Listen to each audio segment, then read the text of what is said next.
अल्लाहु अकबर, आज हमारा माहौल क्या होता चला जा रहा है। जब औलाद जवान हो गई, पहली बात तो ये बचपन से ही माँ बाप की खुशियों का ठिकाना नहीं रहता। जब औलाद घर के अंदर पैदा हो तो नाचने और गाने की महफिलों को आबाद किया जाता है। कहीं औरतों को देखो तो ढोल लेकर के बैठी हुई हैं घरों के अंदर। एक दिन नहीं, 2 दिन नहीं, 3-4 दिन तक ढोल बजता रहता है और उस पर अपनी सुरीली और मधुरी आवाज से ये औरतें गाती रहा करती हैं। माअज़ल्लाह, ऐसे ऐसे कुफ्रिया अल्फाज इनके गीतों के अंदर होते हैं। अगर एक गैरतमंद इंसान सुन ले तो उसके ईमान का जनाजा निकल जाए, और अगर कोई नादान इंसान उसको सच जानते हुए अमल करने वाला बन जाए और उन अल्फाज को सही और सच मानने लगे तो वो ईमान से खारिज हो जाए। इन औरतों का हाल तो ये हो चुका है, और इन औरतों से कहीं कहीं गुजरे आज के ये नौजवान, और इन नौजवानों के बूढ़े बाप हो चुके हैं। जब बेटे की शादी का वक्त आता है तो ये बूढ़ा बाप के जिसके मुंह में दांत नहीं है, पेट के अंदर आते नहीं है, वो कहता है मेरा इकलौता औलाद है, मेरा इकलौता बेटा है। अपने बेटे की शादी में मैं अपने बेटे की शादी पे जो है डीजे बजाऊंगा, बड़ी धूमधाम से अपने बेटे की बारात को निकालूंगा। मैं डीजे और बाजे मंगा करके अपने बेटे का बियाह रचाऊंगा। ए मेरे भाई, मैं तुझको ये पैगाम देना चाहता हूँ, ये बात याद रखना, ये औलाद जो तुझको अल्लाह ने अता फरमाई है, ये नबी के सदक़े से अता फरमाई है। अता फरमाने वाला परवरदिगार आलम है। अगर तू रब को राजी रखेगा, अपनी नेमतें तुझ पर और ज्यादा रब फरमा देगा। हाँ, अगर तूने अपने बेटे की खुशी की वजह से अगर परवरदिगार आलम को नाराज कर दिया, अगर तेरा रब तुझसे नाराज हो गया, अपनी अता करदा रहमत और नेमत अगर तुझसे छीन ली, तो फिर याद रखना दुनिया के बड़े से बड़े सरमायादार की चौखट पर चले जाना, तुझे वो दौलत ना मिलेगी, तुझे वो रहमत ना मिलेगी, तुझे वो नेमत ना मिलेगी। इसलिए मेरे भाई ये याद रखो, जब कभी खुशी का मौका आया करे, बियाह शादी का मौका आया करे, तो नाचने और गाने की महफिलों को ना सजाया करो, बल्कि नबी की नात के तराने गुनगुनाया करो, नबी की नात की महफिलें सजाया करो। शायर कहता है अगर तुमको पता चल जाए कि बज़्म मुस्तफा क्या है, तो फिर शादी में गाना बजाना भूल। सुभान अल्लाह, सुभान अल्लाह, सुभान अल्लाह। है ना? अगर आज इसी स्टेज पर, इसी जगह अगर चंद लफंगे, मेरी बात का बुरा मत मानना, मैं वो बोलूंगा जो हक होगा, जो सच होगा, बेशक। लफंगे कानों में कुंडल डाले हुए, नाकें छिदी हुई, बाल लंबे लंबे, जींस की पैंट इतनी टाइट, देखने वाला सोचे कि इसने सिलवाने के बाद पहनी है या पहनने के बाद सिलवाई है। मेरी बात गलत नहीं है, एक एक बात सच्ची बोल करके जाऊंगा। और आजकल तो हालात हजरत इतने ज्यादा खराब हो गए कि जींस की पैंट नौजवान गांव की सरहद से निकलता है, कोई दिल्ली की सरजमीन पर जा रहा है, कोई हैदराबाद जा रहा है, कोई महाराष्ट्र, कोई कलकत्ता जा रहा है। क्या करने के लिए जा रहा है भाई? जींस का काम करने जा रहा हूँ, जींस की सिलाई करने जा रहा हूँ। नौजवान है, अब तक इसने गांव का माहौल देखा था, अभी तक न ये शराब का आदी था, न जुए का आदी था, न सट्टे को जानता था। अभी तक गांव की साफ और सुथरी फजा में अपनी जिंदगी को गुजार रहा था।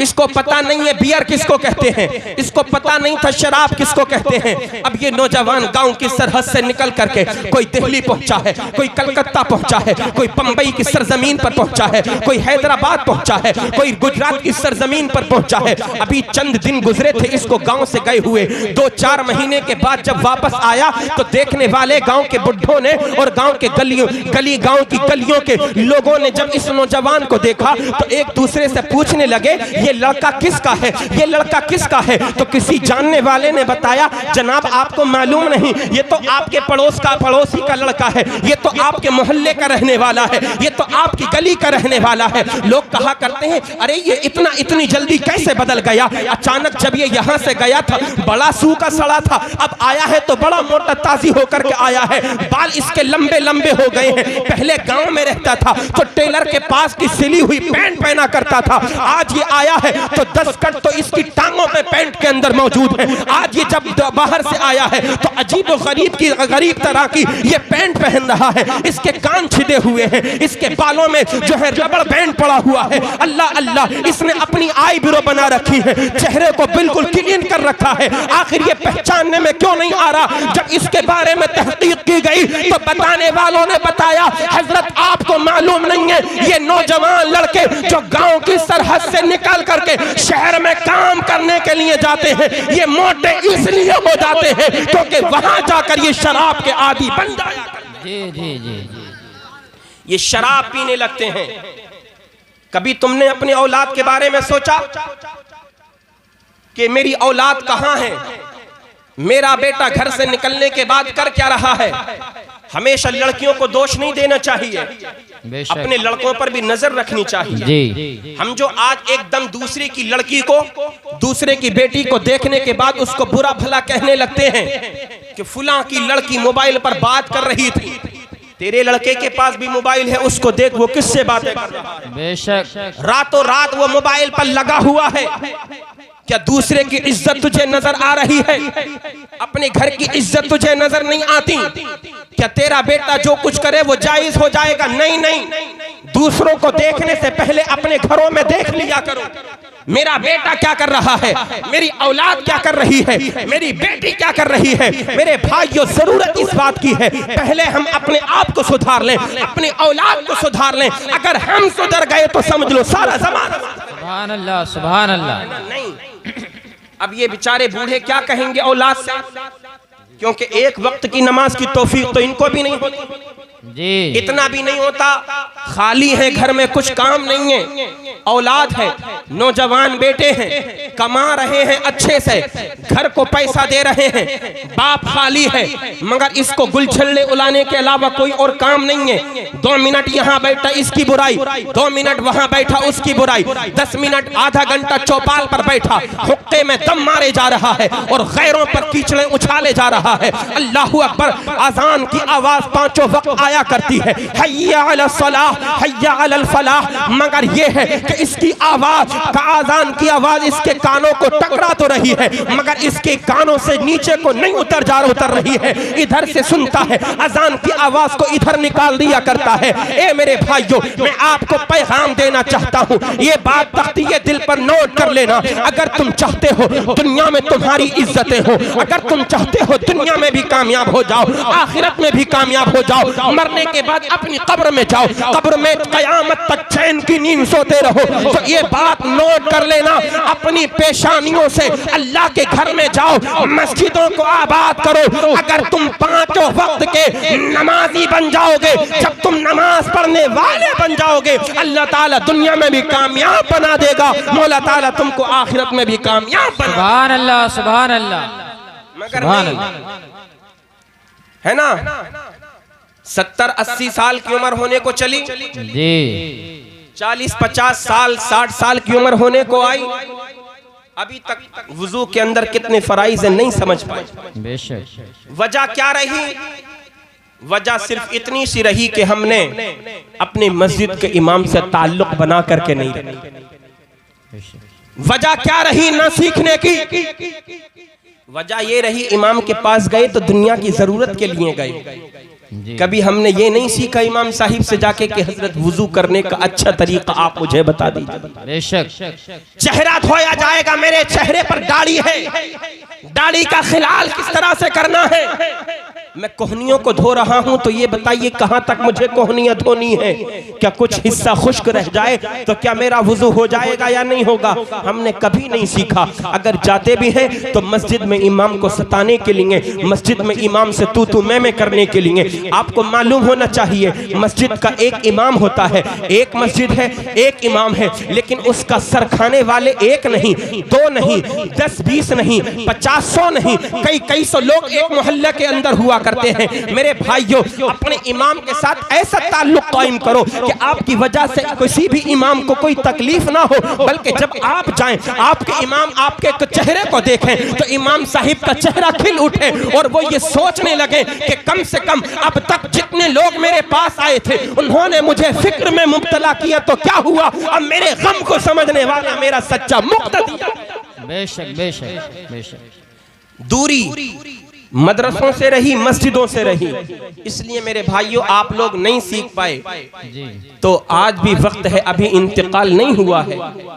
नबी की जो हदीस पाक है ना, तलबुल इल्मी फरीज़तुन अला कुल्ली मुस्लिमिन व मुस्लिमा, इल्म दीन हासिल करना हर मुसलमान मर्द और औरत पर फर्ज है। बेशक। बड़ा आलिम दीन बनना फर्ज नहीं, पूरा कारी कुरान हाफिज कुरान बनना फर्ज नहीं, इतना फर्ज जरूर है जितनी सूरतें नमाज में पढ़ी जाती हैं, सूरह फातिहा, उसके अलावा चंद और सूरतें और अत्तहियात वगैरह, दुरूद शरीफ, ये आपकी इस अंदाज से आप पढ़ लें कि उसमें कोई ऐसा लफ्ज आपका ना हो जो तजवीद के खिलाफ हो। अगरचे उसका मखरज आपको पता नहीं है, कहाँ से वो हर्फ निकल रहा है ये आपको मालूम ना हो, बस अदायगी सही हो जानी चाहिए। आपको ये मालूम होना चाहिए कि किन किन चीजों से मेरा वुजू टूट जाएगा, किन किन चीजों से मेरा गुस्ल टूट जाएगा। जब मुझ पर गुस्ल वाजिब हो गया, मुझे गुस्ल किस तरह से करना है। मेरा कपड़ा नापाक हो गया तो मुझे कपड़ा किस तरह से पाक करना है। अगर मैं रात को सोया नापाक हो गया तो सुबह सवेरे उठ करके मुझे गुस्ल किस तरह से करना है। कुरान पाक कम से कम ऐसा पढ़ना सीख जाएं कि जिसके अंदर माने में फसाद पैदा ना हो, इतना फर्ज है। मेरे भाइयों, आप अभी इंतकाल हुआ नहीं है, सांसें बाकी हैं, लम्हे बाकी हैं, सीखने की कोई उम्र नहीं होती है। आप ये ना सोचें हम तो 50-60 साल के हो गए तो क्या अब इमाम साहिब के पास जाएंगे नमाज सीखने के लिए। नहीं नहीं मेरे भाइयों, ये शर्म करने की बात नहीं है। शर्म की बात तो ये है कि तुम्हारी इतनी उम्र हो जाए, अपने नबी के दीन के जलसे को सुन छोड़ने के बाद गैरों की महफिलों को जाकर के तुम आबाद करो। शर्म इस बात में नहीं है कि तुम 70-80 साल के हो गए, नबी के जलसे में आकर के बैठे हो। शर्म इस बात की है नबी का जिक्र हो रहा है, जिक्र को छोड़ करके गैरों का जिक्र सुनने के लिए चले। बेशक बेशक। डूबने और मरने का मकाम ये। शर्म इस बात की नहीं कि हम मस्जिद में जाकर के पढ़ेंगे कैसे, मदरसे में जाकर के पढ़ेंगे कैसे। आज भी वक्त है, आपकी औलाद है, आपके पास बच्चे हैं, बेटा हो या बेटी, अपने बच्चों को अच्छा कुरान पाक पढ़ाइए। बेशक। मदरसा चल रहा है कारी असलम साहिब किबला, माशाल्लाह मैं इनको बहुत पहले से जानता हूँ, कितने ज़माने से आपके यहाँ पर अल्हम्दुलिल्लाह इमामत के फ़राइज़ अंजाम दे रहे हैं। 5-6-7 साल अगर कोई इमाम रुक जाए तो ये इमाम की काबिलियत की बिना है जो इमाम रुका हुआ है, वरना आज बड़े बड़े अच्छे लोगों को लोग 1-2 महीना टिकने नहीं देते हैं। हमारे कारी शकील साहिब किबला, इनका भी मदरसा चल रहा है। अपने बच्चों को मदरसों में पढ़ने के लिए भेजिए, एक नहीं बल्कि अल्हम्दुलिल्लाह अब तो 2-2 मदरसे चल रहे हैं। सुभान अल्लाह। हाँ, इसलिए अपने बच्चों को कम से कम कुरान पाक पढ़ाइए, है ना। और जब आपके बच्चे मदरसों में पढ़ने के लिए जाएंगे तो वो वुजू के फराइज सीख जाएंगे, नमाज का तरीका सीख जाएंगे, नमाज जनाजा किस तरह से पढ़नी है, नमाज जनाजा का तरीका उनको मालूम हो जाएगा, गुस्ल किस तरह से करना है उनको गुस्ल का तरीका मालूम हो जाएगा। मेरे भाइयों, आपसे गुजारिश ये है, जब कभी आपके घर पर खुशियां हुआ करें तो फिर जो है नाचने और गाने की महफिलों को ना सजाया करो, अपने आका की नात के तराने गुनगुनाया करो, अपने नबी के जिक्र की महफिल को सजाया करो, जलसा कराया करो। जब तुम जलसा कराओगे, अगरचे आज कम लोग आए हैं, हमारे भाई ने जलसा कराया है, तो इंशाअल्लाह अब इनको देखते हुए अगर हमारा दूसरा भाई अब कोई प्रोग्राम कराएगा, आज आप कुछ कम लोग हो, इंशाअल्लाह उम्मीद है आने वाले वक्त में और ज्यादा लोग इकट्ठे हो जाएंगे, उसके बाद फिर जलसा होगा और ज्यादा लोग इकट्ठे हो जाएंगे। जब दीनदारी का माहौल आपके यहाँ बन जाएगा तो इंशाअल्लाह फिर जलसों में भीड़ होना शुरू हो जाएगी। सुभान अल्लाह, सुभान अल्लाह। इब्तिदा भी तो करने वाला कोई होना चाहिए। इसलिए मेरे भाइयों, अपने बच्चों को जरूर पढ़ाओ। आपको मालूम है हदीस पाक के अल्फाज हैं, हम और आप कब इंतकाल कर जाएं कोई नहीं जानता, न मैं जानता हूं न आप जानते हैं, या आप जानते हैं बताइए। अल्लाह ने अगर कश्फ करामत अता फरमाया होगा तो फिर उस पर हिल्का हो जाता है, उसको मौत नजर आने लगते हैं कि हाँ अब मेरे जाने का वक्त करीब आ गया, एक दिन चंद दिनों के अंदर अंदर मेरा इंतकाल हो जाएगा।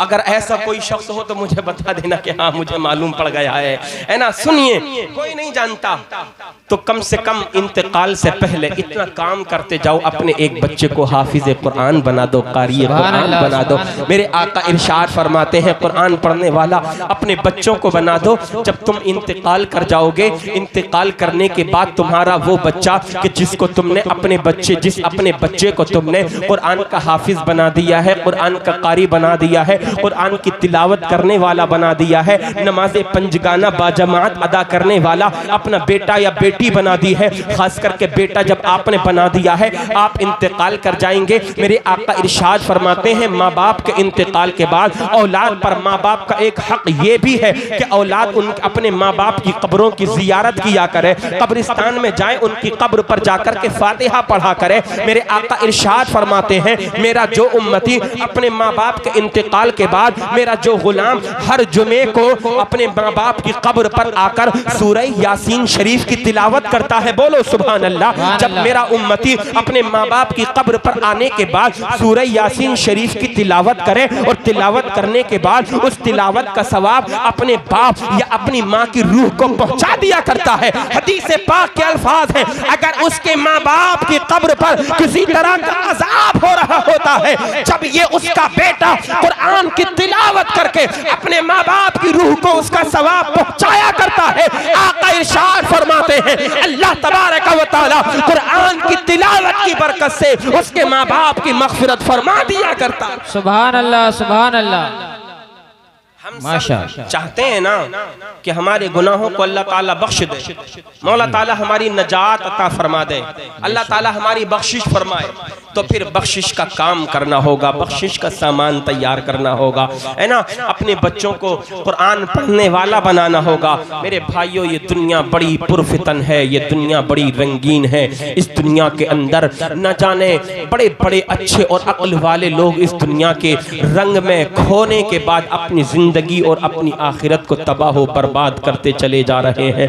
आज नौजवानों का हाल देखो, शराब का आदी बन चुका है। मेरे भाइयों, इन अपने बच्चों पर खास तरबियत ये करो कि इन बच्चों को नशे से दूर रखो, शराब के नशे से दूर रखो, है ना, बियर के नशे से इन बच्चों को दूर रखो। अगर ये बच्चे नशे से दूर रहेंगे तब आपकी दौलत भी सलामत रहेगी। वरना जिस घर में एक पियक्कड़ है, पीने वाला और नशा करने वाला अगर बन जाता है तो घर भी बर्बाद हो जाता है, जमीन और जायदाद भी बिक जाती है, फिर भी उस इंसान की वो लत छूट नहीं पाती है। इसलिए वक्त है, जरूरी है कि अपने बच्चों पर नजर रखें, आपका बच्चा कर क्या रहा है। और मेरे भाइयों, ये भी खास तवज्जो करें कि हमें अपने बच्चों को कुरान पढ़ने वाला बनाना है। दुनिया तो फैशन परस्ती में अपनी जिंदगी को गुजार रही है। नए नए बच्चे गानों की धुन पर थिरक रहे हैं, अपने घर के अंदर मोबाइल पर गाना बजाते हैं और छोटे छोटे बच्चे उस पर नाचना शुरू कर दिया करते हैं। हमें अपने बच्चों को नाचने वाला नहीं बनाना है। अरे जनाब, मजहब इस्लाम नाचना नहीं सिखाता है। जो दुनिया के अंदर नाच रहे थे, इस्लाम आया है उन नाचने वालों को जो है समझाया है। मेरे आका आए हैं दुनिया के अंदर, मेरे आका ने इरशाद फरमाया, ए लोगों, ये दुनिया नाचने और गाने की जगह नहीं है, ये दुनिया तो अपनी पेशानी को सजदों में झुकाने की जगह है। ये दुनिया फैशन परस्ती की जगह नहीं है। ये जिस्म इंसान का चंद दिनों का है, ये ताकत चंद दिनों की है, ये जवानी चंद दिनों की है, ये माल और दौलत चंद दिनों का है। ये सब फना हो जाएगा। अगर तुम चाहते हो कयामत तक तुम्हारी कब्र में तुमको सवाब मिलता रहे, सदक़े जारिया करो, नेक अमाल करो, अपने बच्चों को कुरान पढ़ने वाला बना दो, कब्र में चले जाओगे, कयामत तक तुम्हारी रूह को सवाब मिलता है। सुभान अल्लाह, सुभान अल्लाह। इंशाअल्लाह अपने बच्चों को पढ़ाएंगे कुरान पाक। आप लोग बताइए कितने लोग पढ़ाएंगे? हाथ उठा करके बताएं कितने लोग पढ़ाएंगे इंशाअल्लाह। मैं ये नहीं करा पूरा हाफिज कुरान बनाओ, कम से कम मुकम्मल कुरान पाक नाजरा तो पढ़ जाए ना। हाँ, अगर नाजरा भी पढ़ लिया ना आपके बच्चे ने तो फिर याद रखना इंतकाल के बाद अगर उसके दिल में मोहब्बत आ गई तो कभी ना कभी कुछ जाके आपकी कब्र पे पढ़ दिया करेगा।